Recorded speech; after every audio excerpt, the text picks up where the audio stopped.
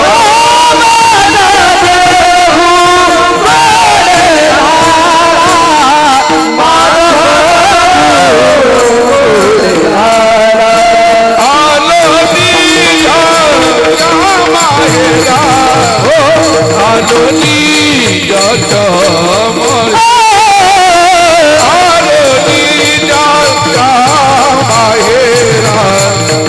आलो निजा मायरा आलो निजा मायरा आलो नीला जायरा आलो नीला जायरा आलो नीला जायरा आलो नीला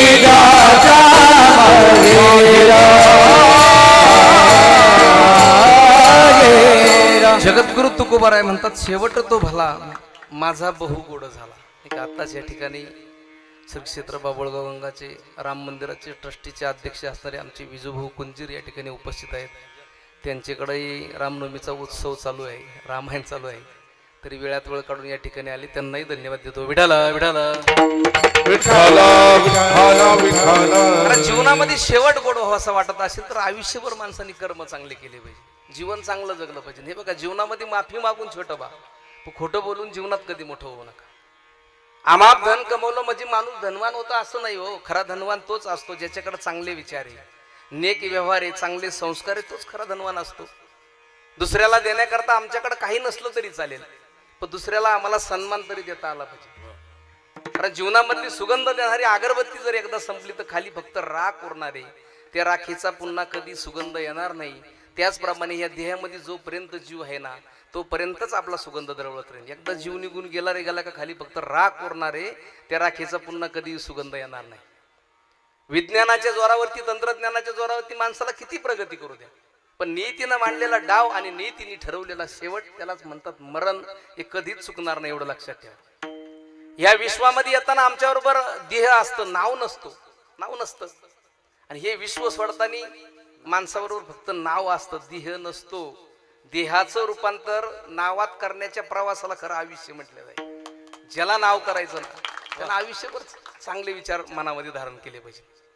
आम्ही किती म्हणलो ना आमच्याकडे एवढं धन आहे, एवढी प्रॉपर्टी नाही, जगाचा मालक हसत असतो, भगवंत म्हणत असतो अरे वेडे आज सगळा 7-12 माझ्या मालकीचा आहे, नाही का, तुला फक्त 70 ते 80 वर्षाच्या करारावरती इथं पाठवलं. बेटे ज्या दिवशी करार संपेल ना त्या दिवशी तुला शर्टाचं बटन लावायला सुद्धा वेळ देणार नाही, दादाला खाली उतरायला सुद्धा वेळ दिला नाही. अजित दादांना आयुष्य संपलं का आम्हाला निघावं लागतं. आमचं कधी लिहून ठेवलेलं आहे भरवसा नाही. डॉक्टर नीतू मांडके, मी काय उदाहरण सांगत होतो, डॉक्टर नीतू मांडके, त्यांच्यासारखा हृदयरोग सर्जन डॉक्टर आपल्या भारतामध्ये तरी नव्हता. हिंदुहृदय सम्राट बाळासाहेब ठाकरेंची बायपास सर्जरी त्यांनी केली होती, कित्येक ऑपरेशन मोठमोठ्या लोकांची केली, तज्ज्ञ होते, हृदयामध्ये एवढे तज्ज्ञ होते ना. पण तेच हॉस्पिटलमध्ये एकदा त्यांनाच हृदयविकाराचा झटका आला. जवळ 10 डॉक्टरची टीम उभी होती, सर जवळ उभी होती डॉक्टर. त्यांनी सांगितलंय मला अशा अशा नावाचं इंजेक्शन द्या, मी वाचेल त्याच्यातून कदाचित. पण तिकडं इंजेक्शन भरूपर्यंत इकडं देह निघून गेला होता, जीव निघून गेला होता. खेळ तो येण्याची खेळावा, आयुष्य संपलंय ना, आम्हाला जावं लागणार आहे. मग आमच्या हातामध्ये काय हो, आमचं शेवट गोड व्हावा एवढाच हातात आहे. शेवट गोड म्हणजे आयुष्यभर कर्म चांगले करा, चांगलं जीवन जगा. कोणी कोणत्याही क्षेत्रामध्ये काम करत असू दे, सगळ्यांनीच गण लावला, माळ्या घातल्या, लुंग्या घातल्या पाहिजे असं नाही, नाही का. सगळे साधू झाले तर आमचे महाराज कधी कधी म्हणायचे, कारण संन्याशांचा आश्रम सुद्धा संसारिक लोकांवरती चालतोय, नाही का. संसारिकच जर नसेल तर आम्हाला भोजन कोण देईल, आमचे आश्रम कसे चालतील. म्हणून कुठेही काम करा पण प्रामाणिकपणाने काम करा, चांगलं काम करा. ज्या क्षेत्रामध्ये आम्ही काम करतो ना तिथं प्रामाणिकपणाने काम करा. हे भाऊ हे माणसं सेवा करतायत राजकीय क्षेत्रामध्ये, ही समाजसेवाची, याच्यापेक्षा वेगळी काय हो. ईश्वर सेवा, समाजसेवा यालाच म्हणतात, नाही का खऱ्या अर्थाने. म्हणून जीवनामध्ये चांगलं जीवन जगा, भगवंताचं चिंतन त्याचं भजन आयुष्यामध्ये करा. आपल्याकडे एखादा आला तर त्याच्या प्रेमानं बोला. कधी जावाला गेल्याचा भरोसा नाही, पुन्हा का ध्यान देतोय, कारण आपला नंबर कधी नाही गेल्याचा भरोसा नाही. म्हणून चांगलं जीवन जगा. खऱ्या अर्थाने आज मी म्हणेल का दादांचा खऱ्या अर्थाने शेवट गोड झालाय, मुलांनी शेवट गोड केलाय, त्यांच्याही जीवनामध्ये चांगलं जीवन जगले ना, आयुष्यभर पारमार्थ केलाय. सद्गुरू नारायणगिरीजी महाराजांच्या सानिध्यामध्ये असायचे. जुन्या लोकांचं ते एक व्यक्तिमत्व वेगळं होतं, संघटन शक्ती त्या लोकांकडे होती. गावात एक दादांचा दरारा त्या काळामध्ये होता. म्हणून हे जुनी लोक जसे वागले तसं आपण जीवन जगलं पाहिजे. पण आजच्या धकाधकीच्या जीवनामध्ये आम्ही इतकं चंचल झालोय ना, नाही का, आमच्या धावपळीमध्ये आमच्या मुलांना आम्ही संस्कार द्यायला विसरतोय, त्यांना चांगले विचार द्यायला विसरतोय, नाही का. आमचा महाराष्ट्र पुढं चाललाय, कारण महाराष्ट्राची संस्कृती एक वेगळी होती. म्हणून चांगलं जीवन जगता आलं पाहिजे. माझे जगद्गुरु तुकोबाराय म्हणतात, देवा खऱ्या अर्थाने आज माझा शेवट गोड झालाय ना. खऱ्या अर्थाने देवा भगवंताचं दर्शन झालं, तुझं दर्शन झालं, म्हणून शेवट गोड झालाय. पैठण क्षेत्रामध्ये राहणारा आमचा कुर्मदास, त्याला हात नाहीये कुर्मदासाला, पाय नाहीये, पण अखंड त्या भगवंताचं लागलेलं वेळ होतं. कधी माझ्या जगाच्या मालकाकडे जाईन, कधी माझ्या भगवंताचं दर्शन घेईन, माझ्या कुर्मदासाला वाटायचं. पण हात नाही, कसं जाणार पांडुरंग परमात्म्यापर्यंत. मंदिरामध्ये जर भजन सुरू झालं, पैठण क्षेत्रामध्ये राहायचं, आणि भजन सुरू झालं तर आईला म्हणायचं, आई मला मंदिरामध्ये सोड नका, मला भजनाला जायचंय. एक दिवस भानुदास महाराजांचं कीर्तन चालू झालं पैठणमध्ये मंदिरामध्ये. नाथबाबांचे पंजोबा होते भानुदास महाराज, आणि ते शब्द माझ्या कुर्मदासाच्या कानावरती पडले.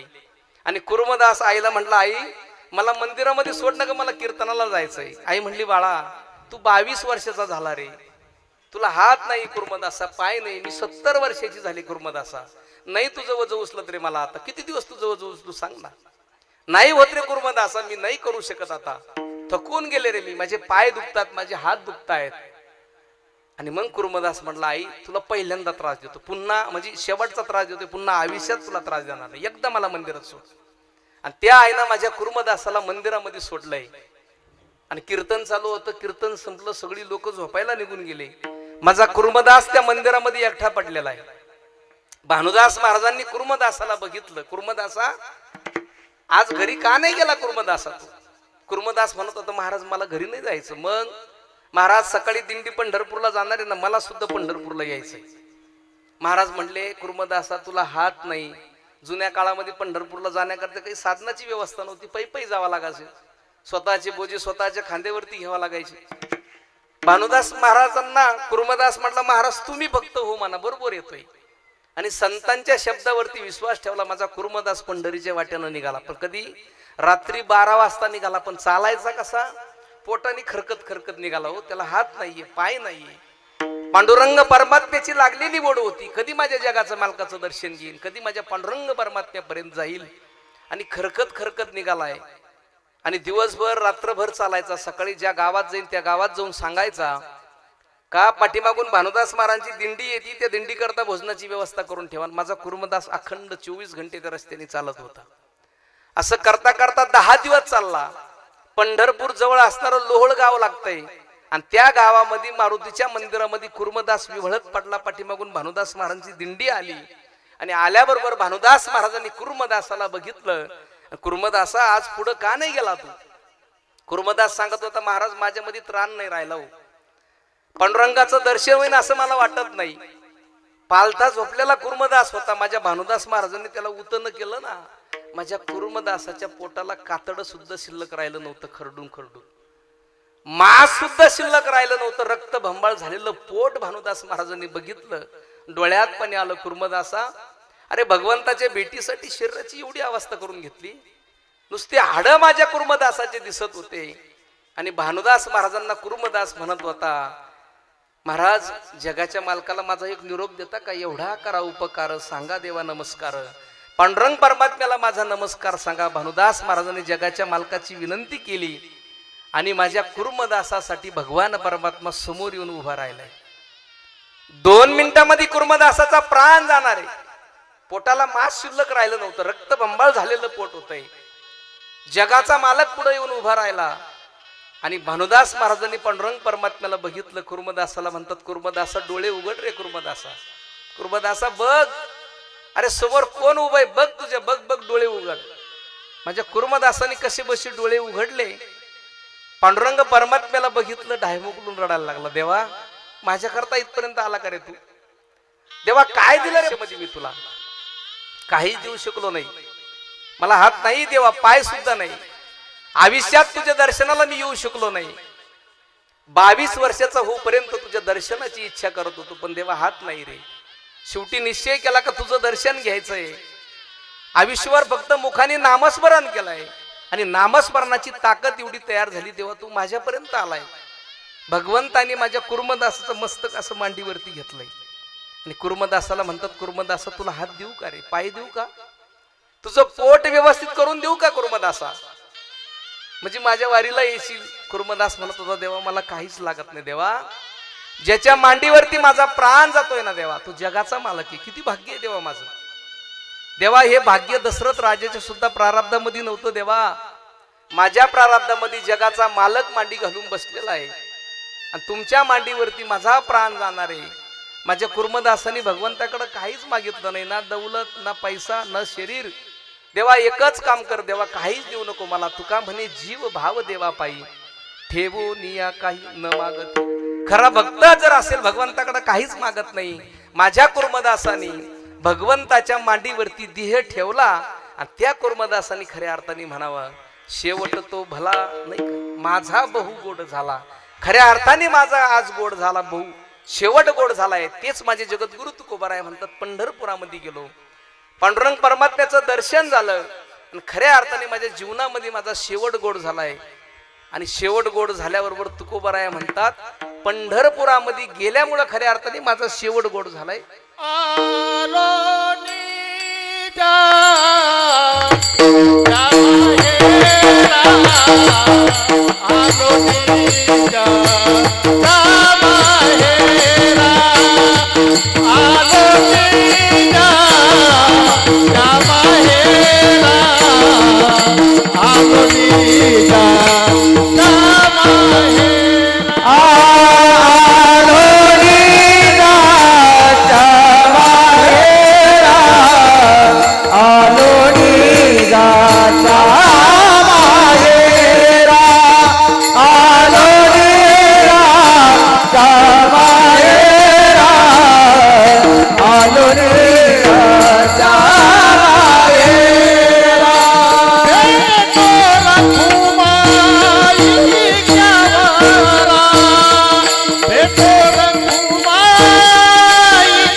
आलो निजाच्या माहेरा भेटी रखुमाईच्या वरा. तुकोबाराय म्हणतात, निजाचं माहेर म्हणजे पंढरपुरामध्ये आलो, रखुमाईचा वर म्हणजे पांडुरंग परमात्म्याची भेट झाली. आणि जगद्गुरु तुकोबाराय म्हणतात, कारण तुकोबारायच्या जीवनामध्ये जगद्गुरु तुकोबारायाने कधी भगवंताकडे काहीच मागितलं नव्हतं, कधीच मागितलं नाही. जगद्गुरु तुकोबारायला मागणं हे कधी आवडत नव्हतं, कधीच आवडत नव्हते. भगवंताच्या समोर जरी कधी मागितलं नाही. एकदा जगद्गुरु तुकोबाराय पंढरपूरला वारीला गेला, गाभाऱ्यामध्ये जाऊन पांडुरंग परमात्म्याचं दर्शन घेतलं. जगद्गुरु तुकोबारायाच्या चेहऱ्याकडे भगवंत बघत होते, काहीतरी मागावा, तरी सुद्धा तुकोबारायनं काहीच मागितलं नाही. शेवटी भगवंतालाच राहवलं नाही. भगवंत म्हणले, तुकोबाराय काहीतरी मागा ना माझ्याकडं. तुकोबाराय म्हणले, कशा करता मागू देवा, माझ्या वडिलाची मिराशी का देवा, तुझी चरण सेवा पांडुरंग, नाही का, माझी प्रॉपर्टी म्हणजे तुझी चरण सेवा आहे, दुसरं काहीच नाही देवा, मला मागण्याची गरज नाही, लागत नाही.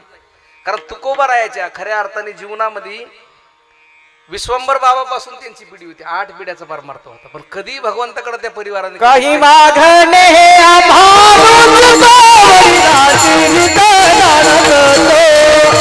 वडिलांची रीत जाणत काही मागणे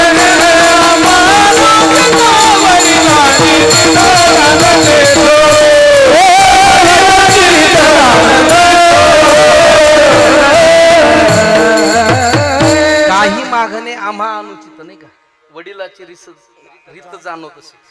खऱ्या अर्थाने तुकोबाराय खऱ्या अर्थाने काहीच भगवंताकडे मागत नव्हतं. हे तर जाऊ दे, जगद्गुरु तुकोबारायचे आई वडील बोलोबा आणि कनकाई यायचं, बोलोबा वारीला जायला निघाले. पण कनकाईनं आग्रह धरला, नाही मला सुद्धा वारीला यायचंय, मला सुद्धा पंढरपूरला येऊ द्या. पण बोलोबाला सुद्धा मागणं आवडत नव्हते. बोलोबा म्हणायचे, कनकाई तुला नेलं असतं वारीला, पण तू पांडुरंग परमात्म्याकडे काही मागशील म्हणून तुला न्यायचं नाही. कारण या महिला मंडळाचा स्वभाव आहे, तिने मसुबा सुद्धा सोडला नाही मागितल्याशिवाय त्या कधी वापस येत नाही. म्हणून बोलोबाला माहित होतं कनकाई काहीतरी भगवंताकडे मागणार आहे. मग कनकाईला पंढरपूरला न्यायचंच नाही. पण कनकाईनं आग्रह धरला, नाही धनी मला पंढरपूरला यायचं, येऊ द्या. शेवटी दोघंही मजल करीत पंढरपुरामध्ये गेले. चंद्रभागेचं स्नान केलं.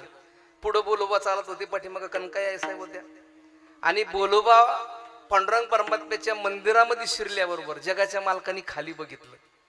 खाली बघितल्याबरोबर रुक्मिणी आईसाहेब होत्याच. आईसाहेबांनी विचारलं, देवा मी प्रत्येक वेळेस बघते, बोलोबा आले का तुम्ही मान खाली घालता, का खाली बघता? आणि मग भगवंत म्हणले, अगं रुक्मिणी, एक देवाचा आणि भक्ताचं नातं आहे ग, तुला नाही कळणार. विश्वंभर बाबाचा म्हणजे 7 पिढ्याचा परमार्थ आहे त्यांचा, त्या परिवाराचा. आणि बोलोबा 7वी पिढी यांची. किती संकट जीवनामध्ये येऊ, किती आलापेष्ट हो, पण कधी जीवनात माझ्याकडे काही मागितलं नाही, कधीच मागितलं नाही. निखळ अंतकरणाने वारी केली म्हणली माझी. मला वाटतंय का त्यांनी काहीतरी माझ्याकडे मागावा, पण माझा स्वभाव आहे घेशी तेव्हा देशी. भगवंत असाच, काहीतरी घेतो तरच देतो, फुकट द्यायला मोकळा नाही. आणि संत आहे मात्र घाताला दुकानं देती आली अशी दान, हा फरक आहे, एवढं लक्षात घ्या. भगवान परमात्मा कर्म केले भोगायला तयार राहा, आणि संत कर्म केले तरी हाताला धरून देवाकडे घेऊन जात असतात. माझं नेहमी वाक्य असतं, एक वेळेस आपण देवाकडे जर गेलो तर भगवंत आपल्यापर्यंत येणार नाही. आपण जर भगवंताकडे जर गेलो, भगवंत आपल्यापर्यंत येणार नाही. पण आपण संतांच्या चरणावरती जर लीन झालोय ना, तर देव आम्हाला शोधत येईल. हो कुठेही ही ताकद आहे देवामधली, संतांमधला हा फरक आहे. शेवटी बोलोबाने दर्शन घेतलं आणि पुढे निघाले. पाठीमागं कनकाई आईसाहेब होत्या. आईसाहेब आल्याबरोबर पांडुरंग परमात्म्याच्या समोर उभ्या राहिल्या. भगवंताचं गोजीरवाणी रूप आमच्या आईनं बघितलं आणि मनात विचार करायला लागल्या, देवा खूप दिवसाची इच्छा होती तुझ्या दर्शनाची, आज पूर्ण झाली देवा. कनकाईला एवढा आनंद झाला भगवंताचं रूप बघून, भगवंताचा चेहरा बघून. पण स्वभाव आहे, मनात आलं देवा 12 वर्ष झालेली लग्नाला, पोटी संतान नाही, आणि चिंतिल्या रोकडे मनोरथ. भगवंताला तेच लागत होतं नाही का. भक्ताच्या मनात एखादी इच्छा येऊ दे, तो जगाचा मालक ताबडतोब पूर्ण करत असतोय.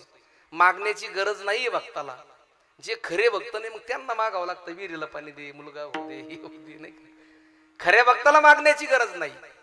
शेवटी कनकाईच्या मनात आला तेव्हा 12 वर्ष झाली लग्नाला, पोटी संतान नाही.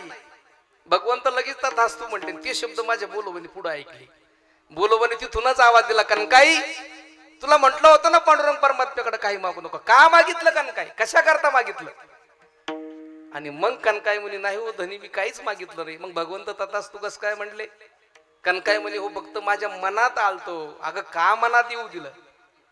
मागितलंच ना आता तू. जगाच्या मालकाला सांग देवा तुला द्यायचा ना पुत्र असा दे, ऐसा पुत्र दे गुंडा. पुत्र भावा ऐसा गुंडा, भावा ऐसा गुंडा, भावा ऐसा गुंडा, भावा ऐसा गुंडा. तिनी लोकी झेंडा, तिनी लोकी झेंडा, तिनी लोकी झेंडा, तिनी लोकी झेंडा.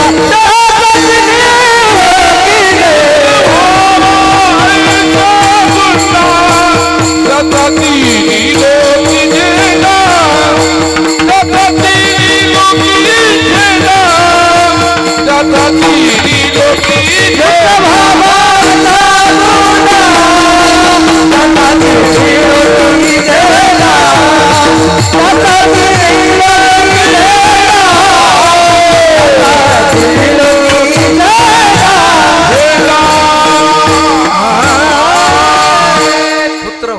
आयसा गुंडा.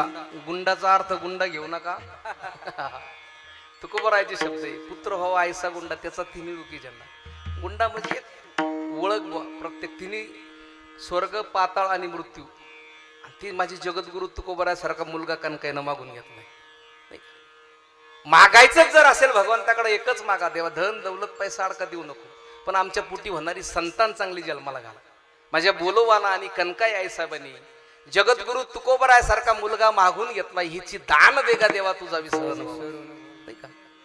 म्हणून भगवंताकडे मागायचं असेल दुसरं काही मागू नका, फक्त एक मागा देवा आमच्या पोटी होणारी संतान चांगली जन्माला गेलं म्हणजे आमचं जीवन नक्कीच चांगलं जाईल. आज धकाधकीच्या जीवनामध्ये आम्ही बऱ्याच ठिकाणी बघतोय आई वडिलांना सांभाळायला लोकांना वेळ नाही हो. इतका आम्ही बिझी झालोय प्रपंचामध्ये, संसारामध्ये. कारण ज्या आई वडिलांनी आम्हाला जन्म दिला आहे नाही का, थोडकी अशी आमच्या 4 ह्या मुलांसारखे आई वडिलांचा खऱ्या अर्थाने सांभाळ करणारे, हातळ हाताच्या फोडाप्रमाणे जपणारी माणसं आज आहे जगामध्ये. म्हणून आपल्या ज्यांनी आम्हाला जन्म दिले, भगवंताने आम्हाला हे 2 दैवत पहिल्यांदा दिले आपल्या घरामध्ये, एक आई आणि दुसरं बाप. ह्या दैवताची एकदा सेवा करा, मग माझी सेवा करा, जगाचा मालक म्हणतो. अगोदर आई वडिलाची सेवा करा खऱ्या अर्थाने. माय बापे केवळ काशी तेरे न जावे निधासी, तेरे न जावे निधासी, तेरे न जावे निधासी. ओ माय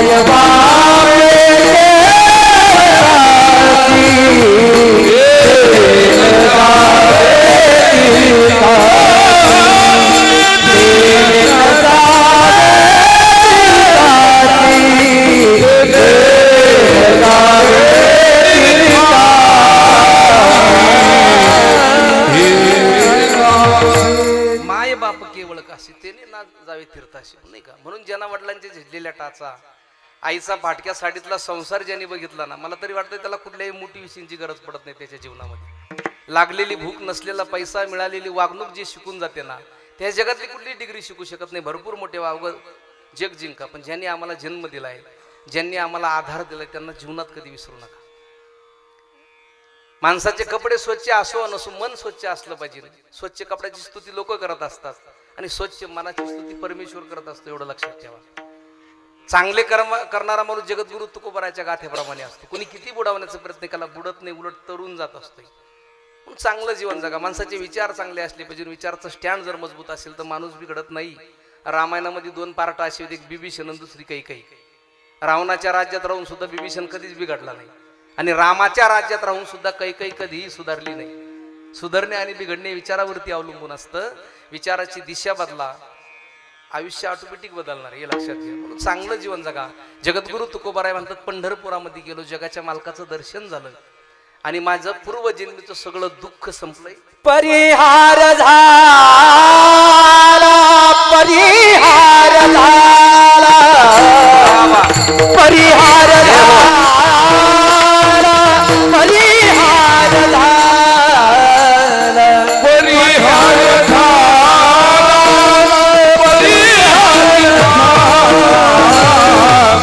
परिहार झाला, परिहार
तुकोबाराय म्हणतात परिहार झाला अवघ्या दुःखाचा मागेला. म्हणजे भगवंताचा चेहरा मी बघितला आणि मागच्या जन्मामधलं दुःख संपलं म्हटलं.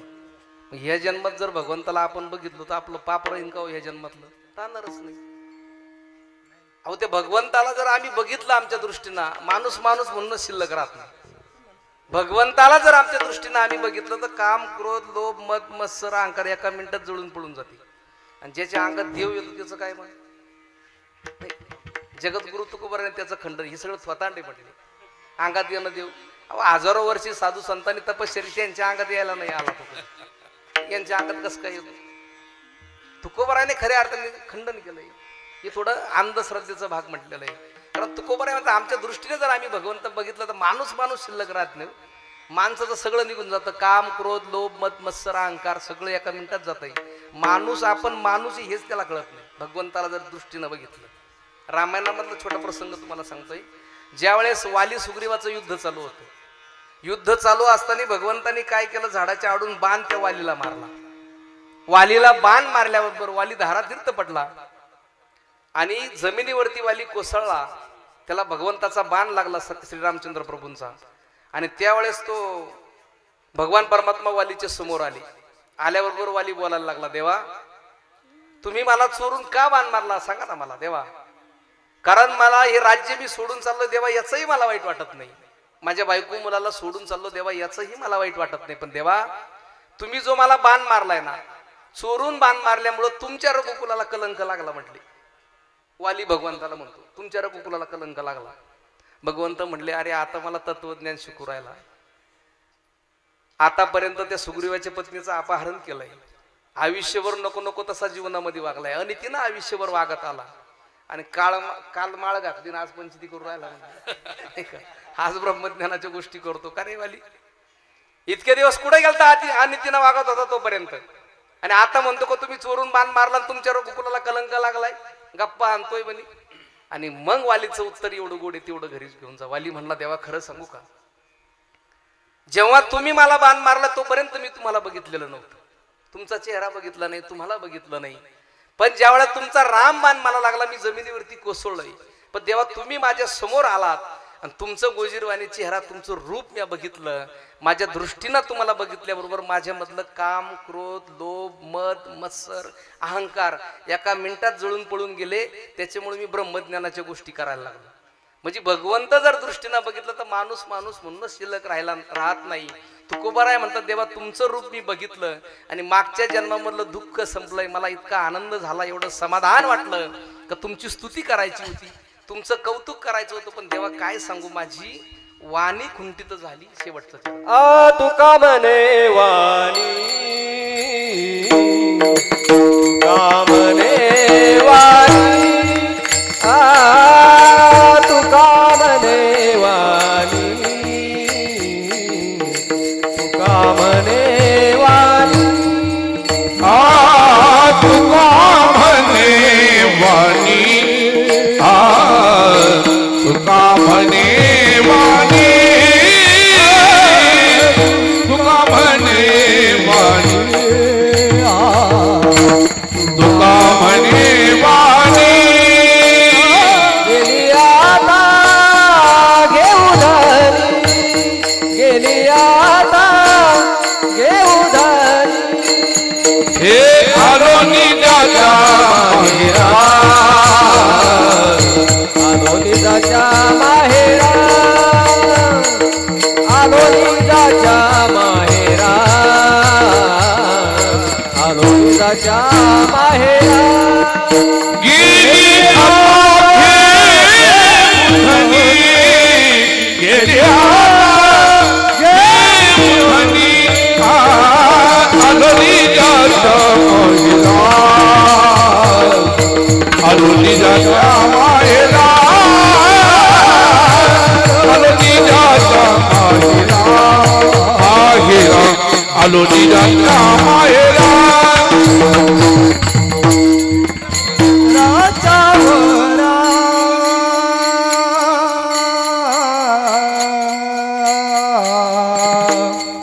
आ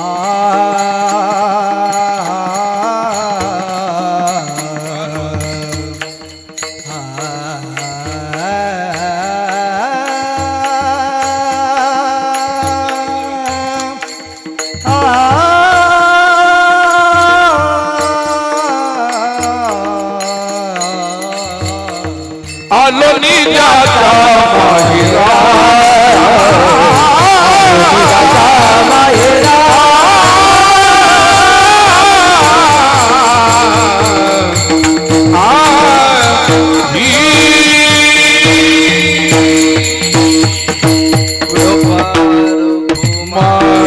विठोबार घुमाई विठोबार कुमारी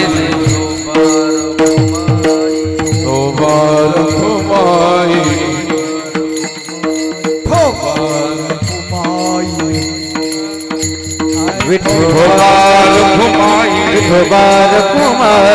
विठोबार कुमारी विठोबार कुमारी विठोबार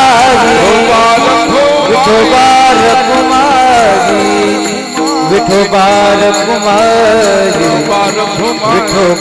कुमारी विठोबार कुमारी विठोबार कुमारी विठोबार कुमारी विठोबार कुमारी विठोबार कुमारी विठोबार कुमारी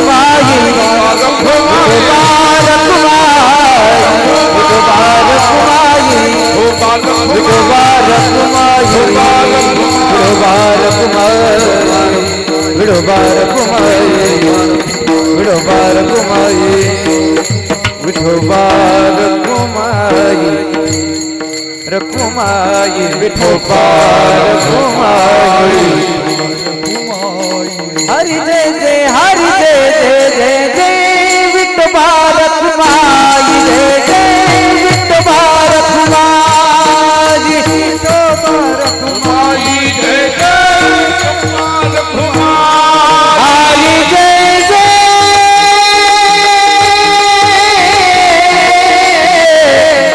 हरि जय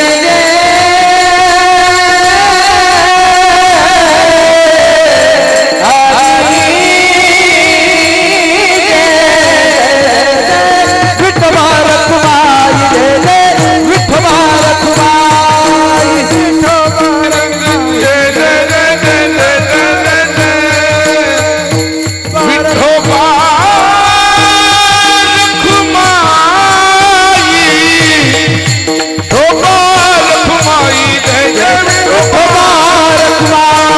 विठोबार हरि हरि विठोबार कुमारी विठोबार कुमारी विठोबार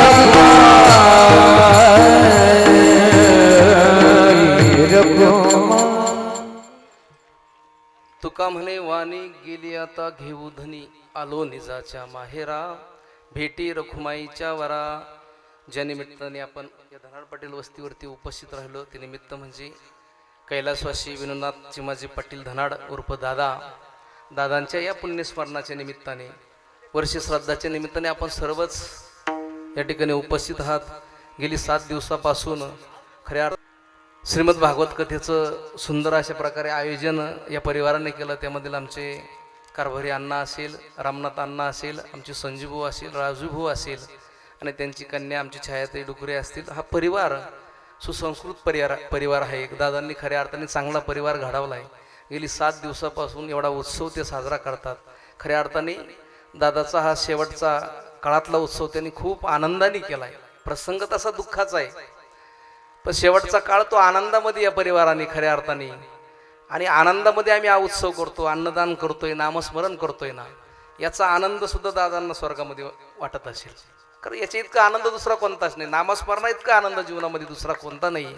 म्हणून चांगला परिवार आहे. त्यामधील आमचे कारभारी अण्णा ही सुद्धा चांगले दानदाते, दानशूर. कारण जेल दिंडी जात असते आमच्या पंडित अण्णांची, त्या दिंडी आता पुढं दिंडी आहे, त्या दिंडीला सुद्धा 2-1 हजार लोकांच्या अन्नदानाची व्यवस्था कारभारी अण्णाने केलेली धनाड. म्हणून त्यांनाही खऱ्या अर्थाने धन्यवाद देतो. कारण आपण जे दान करतोय खऱ्या अर्थाने ज्याला गरज असेल त्याला दान केलं पाहिजे. माणसाने कुठलंही दान असो, ज्याला गरज असेल त्याला दान करा. त्या दानाचं आम्हाला पुण्य मिळत असते. आम्ही मोठमोठे वाढदिवस साजरे करतोय का नाही? लाखो रुपयाची डीजे लावतो, 1.5 लाखाचे फटाके वाजवतो. हे करण्यापेक्षा अण्णांसारखा एखादा उपक्रम करा ना. ज्याला अन्नदानाची गरज आहे त्याला दान द्या, किंवा अनाथ आश्रमामध्ये जा. हो, वारकरी एखाद्या संप्रदायाचे ते वारकरी शिक्षण संस्थेमध्ये जा, तिथं गरिबाची मुलं तुम्हाला मिळतील. त्यांना पेन घेऊन द्या, वही घेऊन द्या, पुस्तकं घेऊन द्या. मुलांना तुम्ही पेन घेऊन दिलं, पुस्तकं घेऊन, त्या पुस्तकावर तो शिकलाय, मोठा झाला, तोच आशीर्वाद आपल्या जीवनामध्ये मिळणार आहे ना. डीजे वाजवून फटाके फोडून मिळेल का? कधीच मिळणार नाही. म्हणून ज्याला गरज असेल त्याला दान करत चला, चांगलं कर्म करा, चांगलं जीवन जगा. म्हणून या परिवाराला मी धन्यवाद देईल किंबहुना हा परिवारच खऱ्या अर्थाने सद्गुरू नारायणगिरीजी महाराजांच्या सानिध्यामधला परिवार होता. किंबहुना हे सर्व गावाचं आमचं खोपडी गाव असेल, हिंगोनी गाव असेल, ही गावं खऱ्या अर्थाने सद्गुरू नारायणगिरीजी महाराजांनी घडवलेले गाव आहे. आजही खोपडी गावामध्ये एवढं अन्नदान होतंय ना, कशा ना कशा रूपाने त्यांचं अन्नदान चालू असतं. वर्षातील मोठमोठे कार्यक्रम असू, प्रत्येक एकादश असू, अमावस्या असू, मोठमोठे उत्सव त्या गावामध्ये असतात. म्हणून ही खरा वारसा खऱ्या अर्थाने सद्गुरू नारायणगिरीजी महाराजांनी आम्हाला घालून दिला आहे. आणि त्याचप्रमाणे बऱ्याच दिवसाच्या आपण प्रतीक्षेत होतो. हिंगोनी गावातील हनुमान मंदिराची प्राणप्रतिष्ठा 22/5/2026 ते 28/5/2026 पर्यंत संपन्न होणार आहे. 29/5 रामगिरी महाराजांचं कीर्तन होणार आहे. महाराजांच्याच हस्ते प्राणप्रतिष्ठा आहे, गुरुवारी रामगिरीजी महाराजांच्या हस्ते. आणि या प्राणप्रतिष्ठेच्या निमित्ताने गुरुवारी हरिशरण गिरीजी महाराज यांचं रामायण 7 दिवस होणार आहे. म्हणून सर्वांनी या कार्यक्रमाकरती या आणि कार्यक्रमाला हातभार लावा. कारण आपण केलेल्या म्हणजे जी कमवलेल्या पुंजीमधून आम्ही 2% तरी आमच्या धर्माला दान केले पाहिजे, आमच्या सप्ताहाला दान केले पाहिजे, चांगल्या सत्कार्याला आम्ही दान केलं पाहिजे. म्हणून होईन तेवढं आम्ही दान देत चालू ना. दान केलंय ना आम्ही 100% मधलं 5% दान केलं ना, भगवंत 200% आम्हाला देत असतो. पण आम्हाला दान करण्याची वृत्ती असली पाहिजे. आणि सप्ताह करणं ही खूप काळाची गरज आहे. नुसतं सप्ताह करायचं कशा करता, आमच्या पुढच्या पिढीला चांगले संस्कार लागले पाहिजे. त्या अन्नदानाने आमची भूमी पवित्र होणार आहे, नामस्मरणाने आमचं गाव पवित्र होणार आहे. म्हणून मोठमोठे सप्ताह करणं खूप काळाची गरज आहे. आधुनिक युगामध्ये वावरत असताना हे कार्य करणं खूप गरजेचं आहे. कारण आमची पुढची पिढी घडली पाहिजे, चांगले संस्कार त्यांना लागले पाहिजे. परमार्थ म्हणजे नुसतं भगवंताची भेट व्हावं म्हणून करूच नका, माझं बोलणं डायरेक्ट असतं. पण कदाचित आम्ही परमार्थ करत असताना परमार्थाचे विचार आम्हाला जर असेल, संतांचे विचार जर आमच्याकडे असेल ना, निदान आमची मुलं व्यसनाधीन तरी होणार नाही, एवढं फायदा आमचा होईल. म्हणून चांगलं जीवन जगा, भगवंताचं भजन करा. या परिवारातील सर्व सदस्यांना धन्यवाद देतो. आणि त्याचप्रमाणे ज्यांच्यामुळं तुमचं सर्वांचं दर्शनाचा योग आला, आमचे प्रभाकर मामा सावंत मामांना खऱ्या अर्थाने धन्यवाद देतो. आमचे सुनील मामा सावंत असतील, दोघांनाही खूप कष्ट घेतले. या परिवारातील सर्वच आमच्या भगिनी असतील, मातावर्ग, सर्व पुरुष वर्ग, सर्वांना धन्यवाद देतो. आणि झालेली सेवा सद्गुरूंच्या चरणी समर्पित करतो. ज्ञानेश्वर माऊली नाराज माऊली तुकाराम ज्ञानेश्वर माऊली नाराज माऊली